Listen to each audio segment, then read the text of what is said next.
Hi everyone, good morning. তো তোমরা সবাই কেমন আছো? আশা করি তোমরা সবাই খুবই ভালো আছো। আমিও খুবই ভালো আছি। তো দেখো, সকাল সকাল একটা ছোট্ট সুন্দর মিনি ব্লগ নিয়ে চলে এলাম। আশা করি তোমাদের খুবই ভালো লাগবে। তো দেখো, ঘুম থেকে উঠে ফ্রেশ হয়ে চলে গেলাম রান্নাঘরে কি টিফিন বানানোর জন্য। তো আজকে করেছিলাম মুড়ি খাবার জন্য কুমড়োর তরকারি। তো তারপরে আমার শাশুড় মায়ের বায়না যে ও সামাইয়ের পায়েস খাবে। তো যেমন বলা সেই রকমই কাজ। শাশুড়িমায়ের কথা অমান্য করা তো একদমই ভালো না, তাই না? তো আমি সামাইয়ের পায়েসও বানিয়ে নিলাম।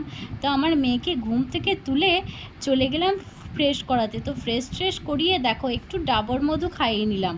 তো ঘুম থেকে উঠে ওকে 1 চামচ করে আমি ডাবর মধু খাওয়াই। তারপরে ও যে গ্যাস অম্বলের প্রবলেমটা ছিল ওর জন্য একটা ওষুধও খাইয়ে দিলাম।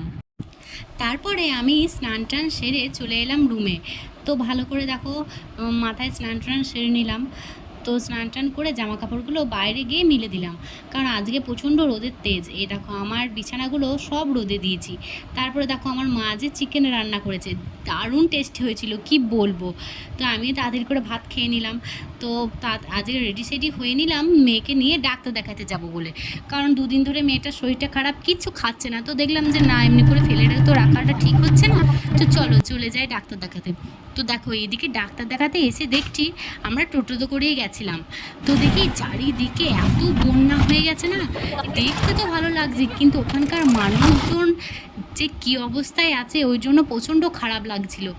তো বাড়ি চলে এসে মেয়েটাকে একটু দুধ হরলিক্স খাইয়ে ও খেলতে চলে গেল। তো রাতে আমি রান্না কমপ্লিট করে নিলাম, করে দেখো নাইট ক্রিম মেখে নিলাম। তো মা মেয়েতে মিলে শুয়ে পড়লাম। তো আজকের মতো বাই বাই, গুড নাইট, তোমরা সবাই ভালো থেকো।